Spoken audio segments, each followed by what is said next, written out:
담배가 너무너무 안 좋은데 피겠습니까? 담배가 땡기잖아요. 경험해 보신 분들 계시죠? 땡기는데 담배를 언제 끊냐면 내가 끊어야지, 내가 예수 믿는 사람인데 내가 끊어야지, 내가 집사인데 장로인데 끊어야지 수고하고 노력하는 사람은 끊어지냐? 안 끊어져요. 언제 다시 잡게 돼요? 스트레스 이빠이 받을 때 다시 잡아요. 그런데 예수 그리스도가 뜨는 게 아니라 그 담배를 피다가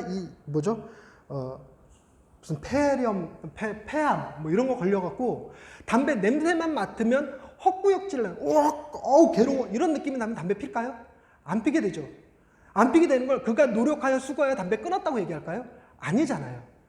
마치 예수 그리스도를 통해서 그분의 아름다움을 경험하고 나니 그분을 십자가에 죽게 만든 내 죄가 너무 미워져서 내 죄를 멀리하게 되어지는 것, 이것이 변화예요. 이게 변화. 그래서 저기도 써있지만 마음을 구부리는 것이 아니라, 구부리는 거 아니에요. 종교는 마음을 구부립니다. 그렇게 살면 안 돼, 저렇게 살아야 되라고. 구부리는 것이 아니라 마음을 녹여버려요. 이게 복음이에요. 마음을 녹여서 새롭게 빚을 수 있어요. 새롭게 빚으심. 이게 죄죽인 교리예요. 그러니까 내가 죄를 안 짓는 것에 대해서 나의 공로로 내세울 게 전혀 아닌 거예요. 내가 이전까지 살던 악한 삶을 청산했다. 당신 참 훌륭합니다. 내가 훌륭한 거예요? 내가 훌륭한 게 아니라 내게 아름다우신 그분이 훌륭한 거죠. 그래서 내가 받을 영광이 아닙니다. 이런 형태가 목회에서 어떻게 적용되냐면, 여러분, 하나님의 일이라는 게 있습니다. 하나님의 일. 하나님의 일을 내가 하는 사람이 있어요. 내가 헌신하고 내가 수고하고 내가 노력해 하나님의 일을 하는 사람이라면 그 사람은 뭐에 사로잡히냐면 공로의식에 사로잡힙니다. 공로의식에 사로잡히면 여전히 자기중심성이죠. 안 벗겨집니다. 그런데 우리는 하나님이 하시는 일을 바라봅니다.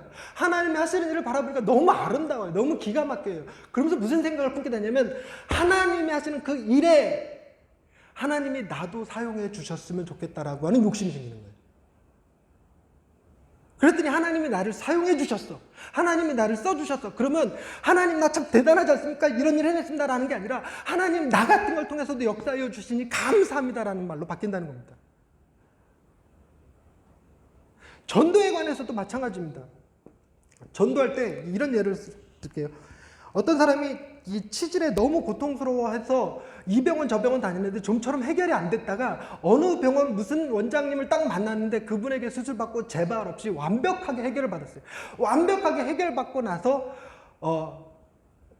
사람들한테 그 병원 가봐. 그 병원 너무 잘해 라고 얘기하게 되는 것, 이거 조금 오바스러운 거고, 어떤 경우에 얘기하게 되냐면, 그냥 다 잊고 또 살았는데 친구가 치질 때문에 고생한다는 사실을 알았어요.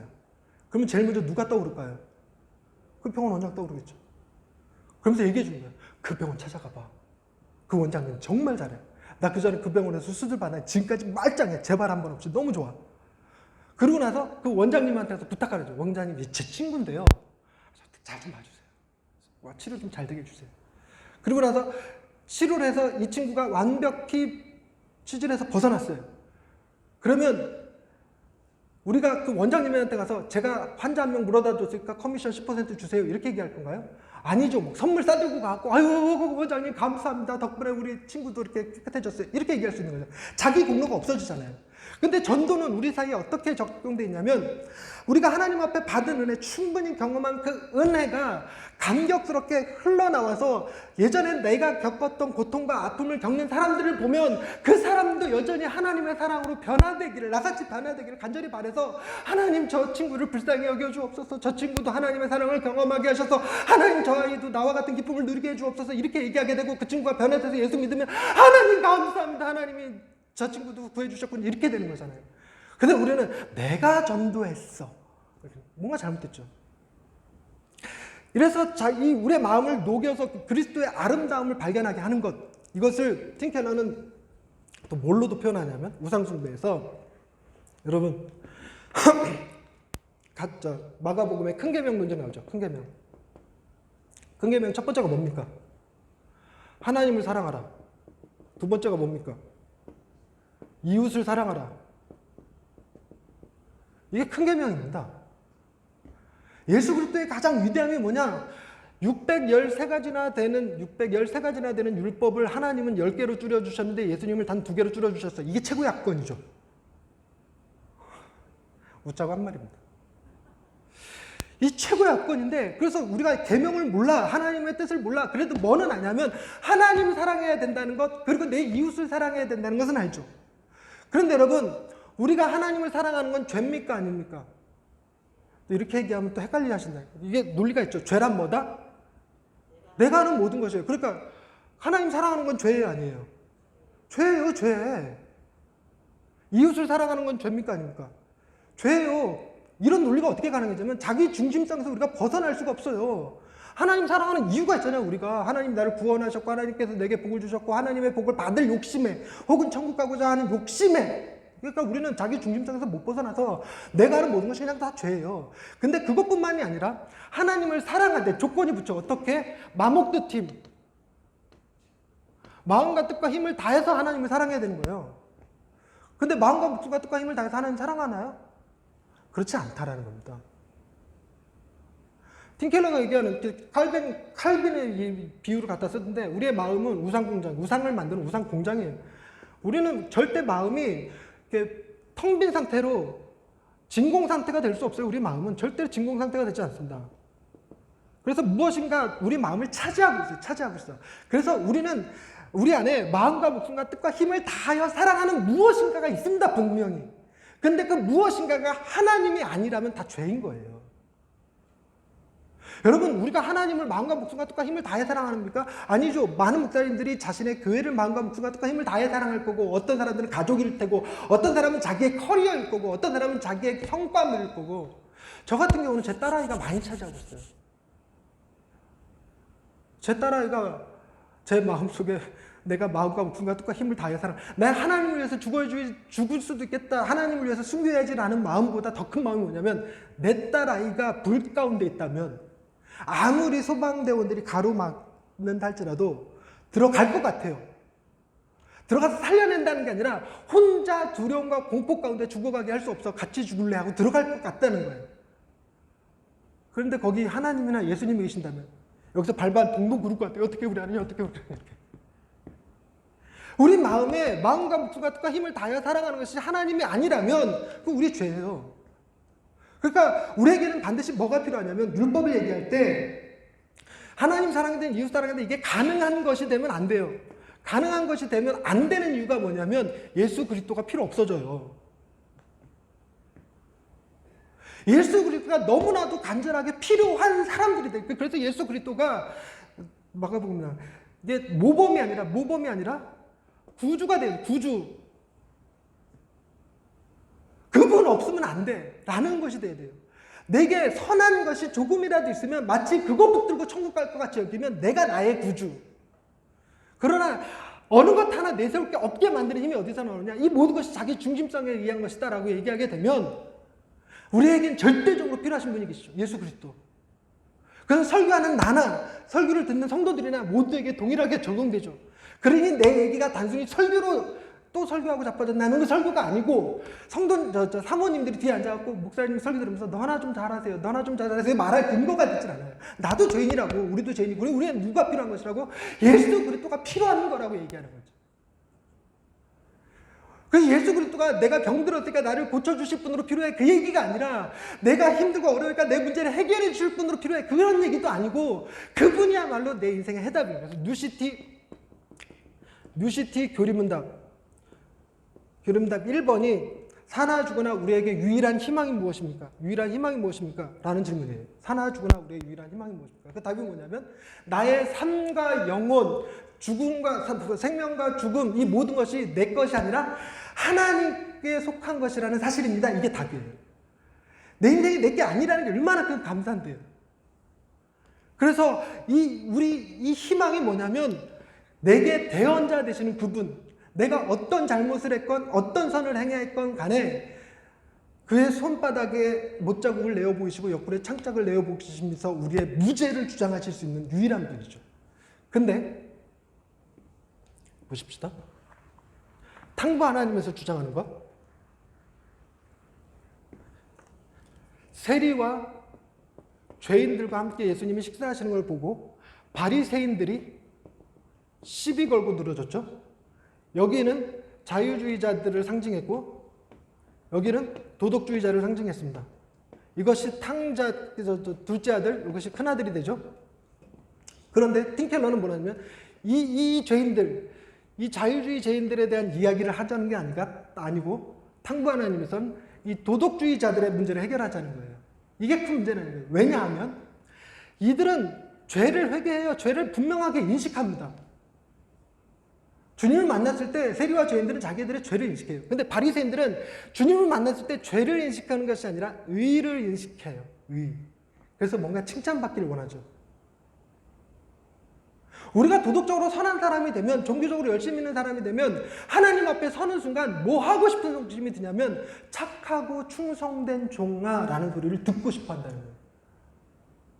그러다 보니 그리스도를 붙드는 것보다 내가 행한 선한 일들을 붙들어요.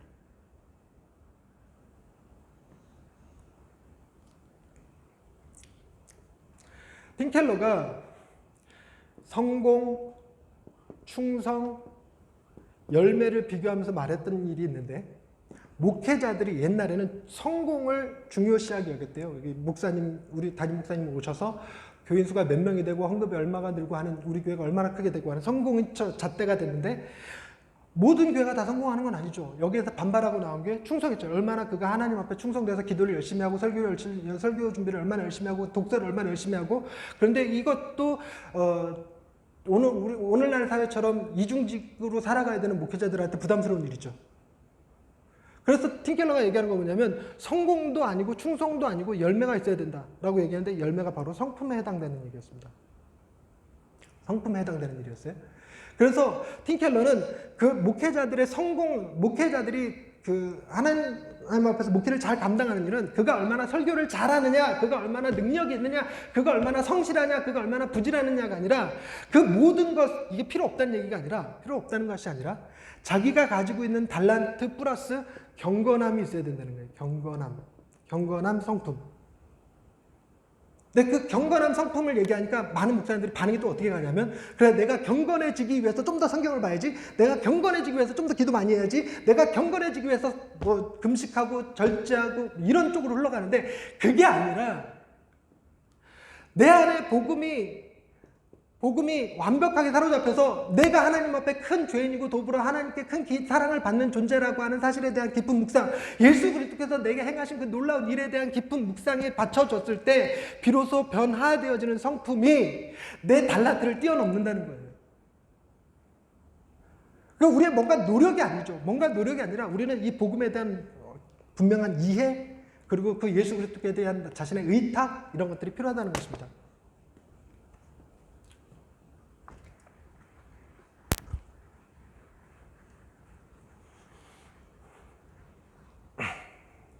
그런데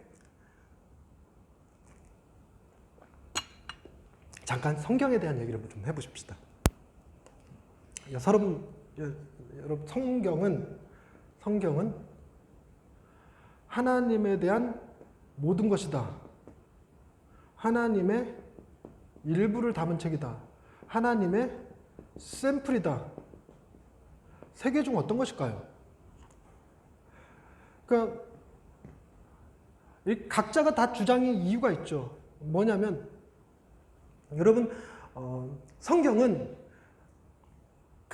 하나님을 경험한 사람들이 그 하나님에 대한 이야기를 글로 써낸 책이 성경입니다. 이렇게 얘기하면 시험 드시나요? 아니야, 하나님이 인간의 손을 붙잡고 직접 쓰신 글이야. 뭐 그렇게 이해할 수도 있겠지만, 그렇게 이해하는데도 별로 차이는 없는데, 하나님을 경험한 사람들이 글로 썼는데, 여러분, 하나님을 경험하되 하나님을 이렇게 얼굴과 대면하여 맞대어 본 자가 있는 건가요? 이건 없어요. 왜냐하면 하나님을 본 자는 죽었으니까. 그러니까 보지 않고 들은 자죠. 들은 자, 혹은 역사를 통해서 경험한 자, 간접 경험. 그리고 또 하나의 특징이 있는데, 그게 뭐냐면, 여러분, 미스터리라고 하는 말, 미스테리라는 말이 입을 다물다라는 뜻에서 왔어요. 입을 다물다. 무슨 얘기냐면, 우리가 경험한 것을 세상이 내가 가지고 있는 언어로 표현하기 힘들 때 그걸 미스테리라고 해요. 설명할 단어가 없어. 미스테리. 그래서 이 표현을 못하는 걸 입을 다물다라는 뜻이에요. 하나님의 세계는 우리가 이해할 수 있는 세계가 아니죠. 전혀 다른 체계의 상황입니다. 우리는 그래서 삼위일체도 정확히 이해 잘 못해요. 그래서 그게 글로 기록되어졌다는 것은 이 미스테리한 일을 글로 쓸 수 있을 만큼 기록된 책이에요. 그러니까 하나님에 대한 모든 것이라고 얘기할 수가 없죠. 그 단편적인 얘기가 하나님이 남자입니까 여자입니까 그거 우리 모르잖아요. 오두막이라는 책 보니까 거기 하나님이 그 뚱뚱한 흑인 여성으로 등장해서 꽤 충격을 줬죠. 남자인지 여자인지 구별 못해요. 그리고 예수님도 마찬가지죠. 예수님이 머리카락이 꼬불한지 아닌지 키가 큰지 작은지 우리가 알 수 있는 건 그거는 흠모할 만한 것이 없는 외모를 지니셨겠구나 하는 거 외에는 아무것도 아는 게 없어요. 그러다 보니까 무슨 문제가 생기냐면 하나님의 모든 것이라는 개념은 조금 어렵지만 그래도 무슨 생기냐면 이 성경 외에는 하나님에 대해 알 수 없다. 이건 캐논이다. 즉 우리가 직접 계시를 받아서 하나님의 음성을 들었건 기적적인 것을 체험을 했건 뭐가 됐든지 간에 이것이 진짜냐 가짜냐는 뭘로 구별이 돼야 된다? 성경의 말씀으로 입증돼야 돼요. 그렇기 때문에 성경을 벗어나서 하나님을 얘기할 수 없기 때문에 하나님의 모든 것이다라고 말할 수도 있다는 거죠. 하지만 이것들을 통해서 하나님을 전부 다 알 수 있는 건 아니니까 하나님은 그것보다 훨씬 더 크신 분이기 때문에 하나님의 일부일 거다라고 생각하는 사람들과 그것도 아니다. 하나님의 영광이 이렇게 있고 하나님의 영광이 이렇게 흘러나오면 그 영광의 끝자락에서 하나님을 경험했으니 하나님의 샘플에 불과한 것이다. 우리가 하나님 나라에 가서 그분을 대면하고 볼 때는 우리의 알고 있었던 지식이 얼마나 허접되기였는지를 알 수 있다. 그걸 표현하는 말이 뭐냐면 성경을 깊이 연구하면 하나님을 아는 지식이 어느 수준에 이르러야 되냐면 물이 바다를 덮은 같은 수준이 돼야 되죠. 근데 우리의 지식은 물이 바다를 덮은 게 아니라 내 마음도 채 못 덮는 수준이잖아. 그러니까 샘플일 수밖에 없다. 하나님은 더 위대하고 더 아름다운 분이시다. 이렇게 얘기할 수도 있다는 겁니다. 그런데 또 하나는 글이 가지는 특징 때문에 그래요. 글이 가지는 특징이라는 게 뭐냐면 여러분 우리가 말을 할 때 제가 말을 하고 여러분이 잘 듣고 제가 굿 스피커 여러분이 굿 리스너 그때 제가 100을 얘기하면 이 과정 속에서 절대로 70이 넘어가지 않을 거라는 주장이 있어요. 제가 100을 얘기해도 여러분이 아무리 경청을 잘해도 제가 말한 것의 70%밖에 이해를 못하세요. 근데 대개는 이마저도 못하고 더 내려가죠. 한 40%, 한 30% 이런 식으로 내려갑니다. 내려가는데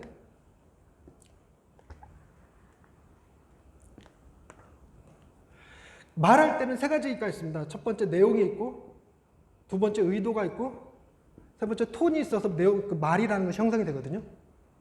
그래서 들어와서 공부해! 라고 하는 것은 내용이지만 그 말하는 의도에 따라서 엄마 드라마 보는데 방해하지 말고 집 방에 들어가라는 얘기구나. 엄마 화났다는 얘기구나. 의도와 톤에 따라서 내용이 달라집니다. 그냥 아라는 단어만 하나 딱 쓰면 이게 아프다는 건지 알았다는 건지 알 수가 없는 거죠. 심지어 이 아라는 글자 하나 가지고 뭐도 되냐면 돈 좀 줘도 돼요. 웃어줄 줄 알았는데. 그런데 글은 무슨 특징을 가지냐면 글은 의도와 톤이 사라져버려요. 의도와 그 톤이 사라지니까 이게 조금 논쟁은 있지만 말라기서에 나오는 하나님을 시험하여 보라 11조 논쟁 있죠. 욥에서 나오는 그거 있죠. 내 시작은 미약하였으나 내 저한죽은 심히 창달이라. 이것의 의도와 톤을 살리면 둘 다 책망인데 마치 이게 하나님의 약속인 양 갖다 쓰죠. 이런 실수가 의도와 톤을 사라져 버린 상태. 게다가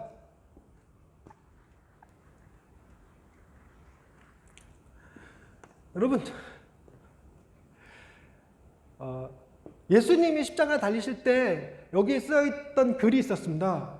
유대인의 왕. 근데 유대인의 왕이라고 쓰인 글이 세 가지 언어로 써 있었어요. 말씀해 주세요. 첫 번째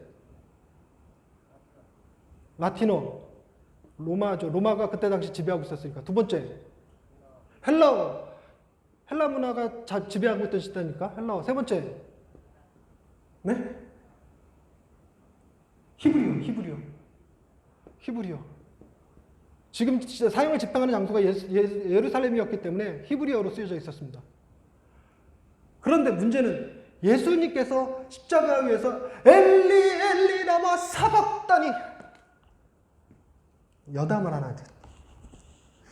어떤 목사님이 그 성금요일 날 가상 7원을 가지고 설교를 하셨어요. 목마르다, 다 이루었다, 뭐 이런 거 가지고. 그런데 그런 거예요. 한참 분위기 고조시켜서 뭐 교인들도 울기 직전에 그러는 거예요. 나의 하나님 어찌하여 나를 버리시니까 내게 우발하신. 그랬더니 막 교인들이 다 아멘 하고 울더래요. 뒤에서 부목사님들과 전도사님만 빵 터지고. 엘리 라마 사박다니가 이 세 가지 언어 중에 어떤 걸까요? 아니죠. 아람어였어요. 아람어. 고대 페르시아어. 그러니까 성경은 헬라어로 기록됐죠. 아람어로 말씀하셨는데 헬라어로 기록됐다는 건 번역을 의미하죠. 심지어 구약도 마찬가지입니다. 최초의 글인 십계명, 하나님께서 당신이 심내산 위에서 직접 쓰셨다는 이 십계명, 이건 조금 논쟁이 있으니까 제가 확증하여 말씀드리기는 어렵지만 이게 이 히브리어라는 거에 대한 반감이 좀 있죠. 아니 뭐 400년 동안 이스라엘이 이집트에서 노예 생활을 했는데 나오는데 뭔 글자가 있어요. 근데 이런 주장하면 그때 당시 여호와의 전쟁기가 있었다 뭐 이런 얘기 가지고 반박도 하긴 해요. 하기는. 근데 당시 이집트어도 이집트어도 서령 문자인가 그래갖고 그 왕과 제사장들만 아는 문자였어요. 백성들이 모르는 문자. 그러니까 우리나라 이 십계명이 쓰여질 당시에 아시아에서는 각굴문이 나왔거든요. 각굴문이라는 게 뭐 이게 2500년인가 1500년 전인가 BC 1500년 전. 그때 나온 건데 이 각굴문이 번역을 해보니까 왕과 제사장이 신에게 농사에 대해서 묻는 거, 비가 언제 올지, 그리고 전쟁 언제 나가면 좋을지, 전쟁에 나가면 이길 건지 질지에 대한 묻는 얘기. 그래서 이것은 사람들이 통용해서 쓰는 것이 아니라 왕과 제사장 사이의 약속기호였어요. 약속기호. 암호문이죠. 그냥 암호문. 근데 글자라고 해봐야 모세가 가지고 있던 글자는 모세가 이집트의 왕이었죠. 왕자로 살았기 때문에 그 왕과 제사장들이 가지고 있던 이걸 서령 문자라고 그랬나요? 상형 문자라고 그랬나요? 이걸 가지고 있는 거예요. 이거. 그러니까 이걸로 기록됐을 건데 십계명이 나중에 히브리어로 바뀌었다는 건 이거 역시 뭐였어요? 번역했다는 거죠. 번역.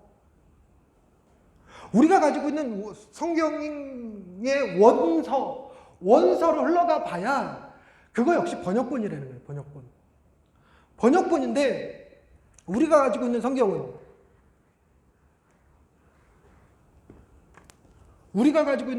번역의 개역 개정 4판. 지금 우리 4판 쓰고 있거든요. 근데 개역 개정 4판이 개역 한글판에 3,500군데를 수정했습니다. 그 서문에 써 있어요. 개역 한글판에 3,500군데를 수정했다고. 그래서 가라사대라는 말은 전부 다 이르시대로 바뀌었죠. 이것도 그렇게 바꿀 필요가 있는가 싶은데 가라사대를 이르시대로 왜 바꿔놓는지 모르겠어요. 어쨌든 그래요. 그런데 여러분 이 개역 한글 시절에 성경에 소주가 등장하는 거 아세요? 개역 한글 시간에 소주가 나와요. 저희 아버지가 다른 친구분은 야 성경에 소주 먹지 말란 말이 어딨어? 우리 아버지가 있어. 내가 봤어. 그런데 그때 당시 제가 신학생이었는데 저도 처음 듣는 얘기였어요. 아빠 무슨 성경에 소주가 나와. 나온다는 거예요. 아버지가 답답해 미치시려고 그래요. 내가 분명히 봤어. 소주가 나온다고. 누가복음 1장 몇 절인지 정확히 기억이 안 나는데 세례 요한이 태어날 때 그 사가랴한테 예언해 주면서 천사가 그는 하나님 앞에 구별된 자로서 포도주와 소주를 마시지 아니하며 나와요. 이게 개정판에선 포도주와 독주를 마시지 아니하며로 바뀌었습니다. 그래서 여봐 소주 나오잖아 그랬더니 친구들이 그게 진로야?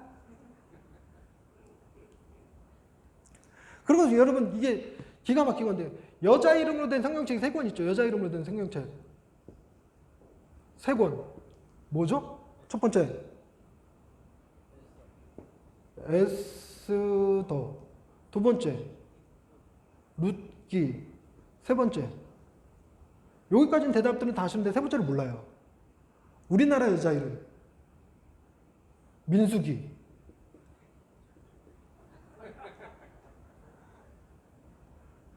그리고 또 누군가 그 얘기하더라고요. 예수님이 당신을 동물에 비유한 적이 있으시대요. 동물에. 계속 여담입니다. 동물에 비유하신 적이 있대요. 그래서 예수님이 자기를 양이라고 하신 적 없어요. 세례 요한이 보라 세상 죄를 지고 가는 어린 양이로다 했을 뿐이지 예수님이 당신을 양이라고 한 적 없어요. 양도 아니고 틴켈러의 주장대로 하면 당신을 개라고 주장했나? 그런 것도 아니잖아요. 그랬더니 뭐냐 그랬더니 코끼리래요. 코끼리. 뜬금없이 성경에 코끼리가 왜 나와? 그랬더니 예수님이 그랬다는 거죠. 내가 코끼리요 진리요 생명이니. 그랬답니다.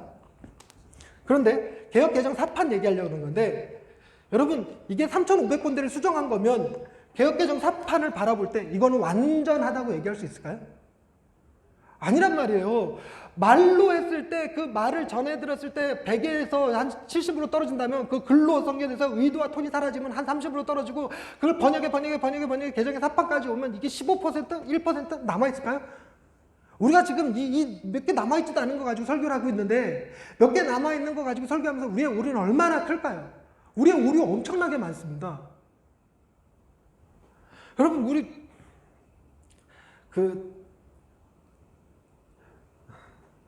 고대 문명의 발상지 나일강 문명, 유프라테스 문명 이 둘이 싸움이 아마겟돈이죠. 아마겟돈이 일어나는 이유 유프라테스 티그리스 강은 서쪽에서 동쪽으로 물이 흘러요. 그러나 나일강은 동쪽에서 서쪽으로 물이 흐르죠. 이렇게. 그래서 나일강 사람들은 태양신을 숭배합니다. 태양이 떠오르는 곳에서부터 물이 흘러나오기 때문에. 그런데 이 메소포타미아 문명은 다 해가 지는 곳에서부터 해가 지는 곳에서부터 물이 흘러나오기 때문에 달의 신을 섬깁니다. 달의 신. 이 두 사람의 대화가 통하지가 않는 거예요. 통하지가. 서로 관념이 다르죠. 우리나라처럼 태백산맥을 가로막혀 있으면 이쪽 동쪽에 사는 사람들은 태양이 어디서 떠올라요? 바다에서 떠오릅니다. 서쪽에 사는 사람들은요. 산에서 태양이 떠올라요. 맨날 산에서 태양이 뜨는 걸 바라보는 사람이 바다에서 뜨는 태양을 바라보는 사람과 대화를 해요. 대화가 돼야 말이지. 그러니까 이 동서 갈등이 우리가 엄청 크잖아요. 마찬가지로 이 두 문명의 갈등도 엄청나게 큽니다. 그런데 더 큰 문제는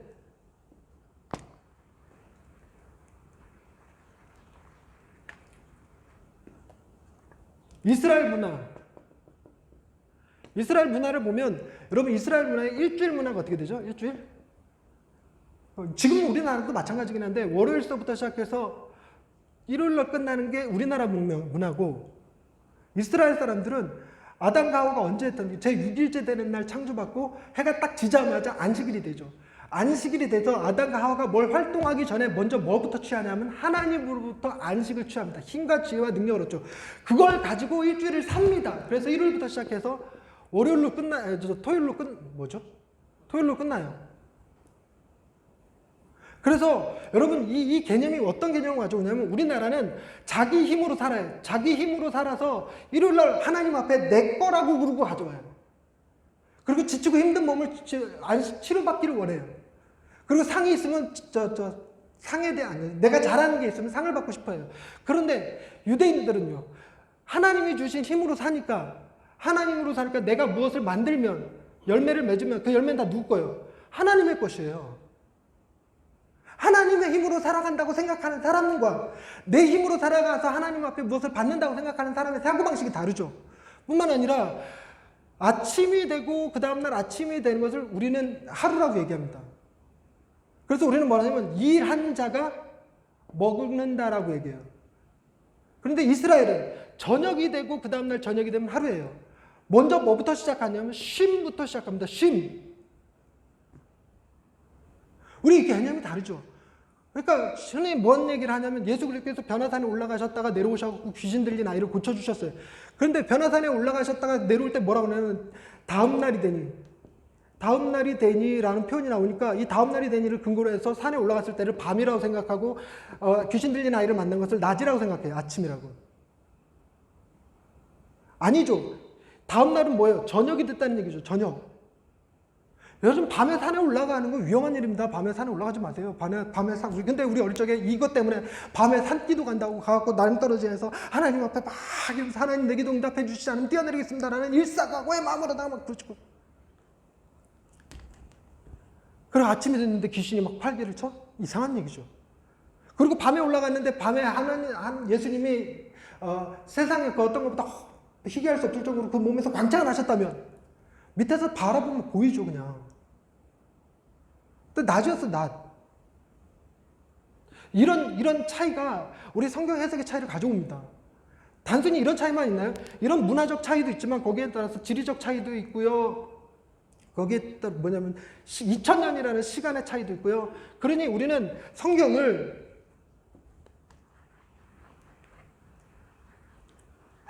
성경을 문자화할 게 아니라 맥락화해야 된다는 거예요. 맥락화. 그래서 팀켈러가 주장하는 게 이게 그래서 미시적 관점과 더불어서 반드시 중요한 게 거시적 관점. 내가 읽고 있는 게 지금 인간론에 관한 얘기라면 구약에 관한 얘기라면 그것에 대한 주제를 찾아가지만 반드시 뭐에서 또 한번 검토를 거쳐야 되냐면 전체 스토리 안에서 어떻게 되느냐. 거시적 관점. 필요하다는 거예요. 근데 그 얘기를 하자는 게 아니고 그러다 보니 우리가 가지고 있는 성경도 문제가 있고 내가 가지고 있는 편견의 문제가 있고 그리고 내가 좀 문화적, 위치적 뭐 다 다른 차이들이 있습니다. 더 심각한 거 얘기해 볼까요? 여러분 예수님이 말씀하셨을 때 안 믿는 사람들이 있었습니다. 기적 같죠? 예수님이 하나님의 마음을 아시고 사람들의 마음을 아시고 기적을 행하면서 말씀하시는데 콧방귀 끼는 인간들이 있어요. 그런데 예수님의 제자들, 즉 사도죠. 사도 시대가 되면 여러분 안 믿는 사람들이 늘어날까요? 줄어들까요? 더 늘어나야겠죠. 사도들이 하는 얘기가 뭐 대단한. 그런데 사도들도 뭐 했냐면 예수님과 같은 문화를 썼고 같은 언어를 썼고 기적을 행했어요. 사람의 마음을 읽어내는 건 못했지만. 그리고 여담이지만 또 다시 여러분 저 마가복음에서 풍랑 사건 나오죠. 풍랑. 여러분 풍랑을 잔잔케 해주니까 제자들이 두려워 떨죠. 풍랑을 잔잔케 했는데 왜 제자들이 떨까요? 팀켈러의 주장은 그거죠. 풍랑을 잔잔케 하는 일은 없는 사건이 없는. 구약에도 없었고 다른 로마 헬라 문화 거기에서도 없어요. 어떤 책에도 없어요. 뭐만 나오냐면 내가 신이냐 바다를 잠잠케 하게 이런 표현만 나와요. 그러니까 신만이 할 수 있는 일, 신. 그런데 예수님을 우리가 풍랑을 만나서 죽게 생겼는데 예수님을 깨워갖고 예수님 우리가 죽게 생겨서 어떻게 돌아보지 아니하시나이까 그랬더니 예수님 떡 일어나시더니 말씀 한마디로 풍랑을 잔잔케. 그러면 예수님이 그냥 사람이 아니라 하나님 앞에 부르심을 받은 선지자가 아니라 그분 자신이 신이잖아요. 신 앞에 서면 죽는다는 게 유대인의 관점이에요. 그랬더니 풍랑 피했더니 신 만났다고 더 죽을 노릇이죠. 그래서 두려워하는 거예요. 두려워하는 거. 그 신에 대한 관념이 확 깨주는 게 예수님인데 근데 여러분 이 풍랑뿐만이 아니라 예수님의 메시아성을 위해서 예비되어진 기적이 또 하나가 있었으니 또 하나가 아니라 두 개죠. 귀 먹은 자 그리고 눈 먼 자 치유가 구약에는 없어요. 이 풍랑과 귀 먹은 자와 눈 먼 자 사건은 오로지 신약에만 그것도 오로지 예수님에게만 있었어요. 제자들도 못했어요. 제자들도.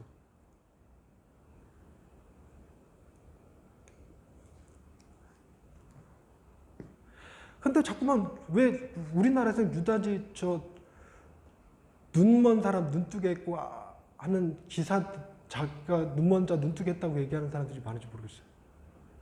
저희 부모님이 시각장애인이라고 그랬잖아요. 제가 알고 있는 시각장애인들 숫자가 어마어마합니다. 제가 시각장애인 사회에서 살았기 때문에. 그러면 그런 능력이 있는 분이면 우리 시각장애인 교회에 와서 집회해야 되는 거 아니었을까? 그리고 시각장애인 사회에서 등록된 사람들 중에 우리나라에 수천 명 되거든요. 단 한 명도 안수받고 눈 떴다는 사람 없어요. 이런 일이 가능한 게 아니죠. 이런 식으로 하나님의 나라가 임할 것 같으면 우리는 하나님의 나라를 경험할 수가 없어요. 눈 멀었어도 차별받지 않고 눈 멀었어도 사는데 불편함이 없는 세상이 천국이죠. 그런 나라는 만들 수 있죠, 우리가. 또 얘기가 세버렸네. 자, 예수님이 말해도 안 믿는 사람이 있고 사도, 그 밑에 속사도는 더 심해지겠죠. 이것을 뛰어넘어서 지리적, 위치적, 시간적 차이가 나는 득보잡, 듣보잡이 뭔 뜻인지 아시죠? 듣도 보도 못한 잡스러운 나, 전재훈 목사. 내가 설교하는데 안 믿는 사람이 태반이어야지. 안 믿는 사람이. 안 믿는 사람이 태반인데 누군가가 믿는다? 누군가가 은혜를 받는다? 이거야말로 놀라운 기적이라는 거예요. 기적. 자, 내가 설교하고 또 하나의 문제가 있습니다. 성경을 대할 때 우리의 또 다른 문제. 이런 내가 개역개정 사판인 성경을 가지고 이걸 회중한테 전달합니다. 이미 내가 성경을 해석하는 과정에서 수많은 오류를 발생시킬 수밖에 없는 것들이 존재합니다. 경험적 차이에서 오는 것, 그리고 언어 해석의 차이에, 문화적 차이에, 그리고 내가 전달하는 방식, 내가 말하는 능력이 탁월하지 못하고 해석하는 능력이 탁월하지 못해서 나의 말하는 능력의 차이 때문에 내가 하나님의 은혜를 온전히 전달하기는 쉽지 않아요. 분명히 그렇습니다. 온전하게 전달하기는 쉽지 않습니다. 그래서 분명히 여기는 오류가 존재할 수밖에 없어요. 여기는 오류가 존재할 수밖에 없는데 회중 역시 이 오류를 듣고 하나님의 말씀을 온전히 이해하기는 더 불가능해서 오히려 왜곡하고 곡해할 염려가 크죠. 그런데 그 회중이 상대에게 전도할 때는 어떻게 될까요? 이거는 뭐 성경하고 전혀 상관없는 얘기예요. 이런 문제가 발생해요. 그런데 이 모든 것을 극복하게 해주는 힘 두 개가 있죠. 하나는 성령이고 바울이 얘기하듯이 자기가 말과 지혜의 능력, 지혜와 말의 능력으로 행하지 않냐고 성령의 나타나심으로 전했다. 고린도전서에서 쓴 표현인데 그 아덴에서 실패한 경험을 가지고 고린도에 갔다가 아덴의 실패를 반복하지 않기 위해서 성령의 능력으로 감당했잖아요. 그랬는데 성령의 나타나심을 근거로 한다면 여러분 바울 플러스 성령, 전재훈 플러스 성령 어떤 게 더 위대합니까? 똑같아요. 바울 플러스 성령, 성령 플러스 박사 플러스 성령, 석사 플러스 성령 뭔 차이 있겠습니까? 우리의 중심에 성령님이 계시면 되죠. 또 하나 놀라운 거는 그런데 우리는 자기중심성이 어디서 오냐면 내가 박사라는 사실에 내가 석사라는 사실에 내가 공부를 얼마나 하는 사실에 여기서 온단 말이에요. 여기 큰 위험이 있죠. 또 하나가 뭐냐면 사랑이라는 겁니다. 사랑. 이거 설명하기 조금 어려운데 성경을 하나님의 사랑에 대한 이야기로 읽는 사람이 있고 성경을 내가 살아야 될 삶의 매뉴얼로 이해하는 사람이 있어요. 그래서 성경을 보면서 뭘 생각하냐면 그래서 우리는 어떻게 살아야 되는 것이구나를 집중하는 거죠. 그래서 다윗 봐봐라. 다윗이 정직했으니까 하나님이 그를 들어 쓰지. 그럴 것 같으면 다윗이 저 바세바를 범했을 때 뭐라고 설명하게? 그럼 우리의 표현이 어떻게 바뀌어야 돼요? 하나님이 하신 일로 이야기를 들으면 하나님이 다윗을 예비하셔서 그의 마음에 정직함을 주셨다 이렇게 표현하는 게 맞지 않겠어요? 하나님이 우리를 쓰실 때도 마찬가지로 하나님이 내가 정결하고 정직하고 예비되어 있고 준비되어 있어야지만 쓰는 게 아니라 하나님이 나를 준비하시고 예비하셔서 쓰시겠구나 이렇게 가야죠. 그래서 우리는 하나님의 우리를 사랑하셨다는 이야기를 듣고 이 이야기를 전하면 돼요. 뭐만 전하면 틀림이지 않냐면 하나님이 너 사랑하신대. 어떤 본문을 갖다 대도 거기서 하나님의 사랑을 끄집어내서 그래서 하나님이 너 사랑하시는 거야. 너같이 큰 죄인도. 하나님이 그래서 너를 위해서 아들을 십자가에 내어주신 거야. 하나님이 너를 그만큼 사랑하셔 라고 얘기하면 이건 틀림이 없죠. 더더군다나 전도하러 갈 때 회중이 다른 사람들한테 믿지 않는 사람한테 갈 때도 하나님이 너 사랑한대 이렇게 가는 거예요. 여기는 성경의 이야기에서 벗어나질 않습니다. 그래서 God is love. 대문자로 써야 되는데 God is love. 갓과 러브는 동격. 그래서 신론 얘기할 때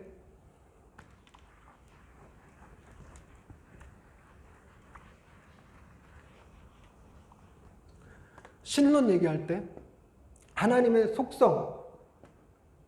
속성 얘기할 때 이거 얘기하죠. 세 가지. 세 가지 얘기하려니까 갑자기 헷갈려. 전지전능. 또 하나 무소부재. 또 하나 영원불변. 하나님은 전지전능하시고 무소부지하시고 영원불변합니다. 할렐루야, 아멘. 하나님은 물의 모든 것을 다 다스리고 어디서나 계시고 과거에 역사하셨던 그 하나님 오늘날에도 동일하게 역사하십니다. 할렐루야, 아멘. 근데 이게 다 하나님의 본성이 아니라 속성이에요. 속성 안에 들어있는 속성. 그럼 하나님의 본성은 뭔데? 본성 사랑.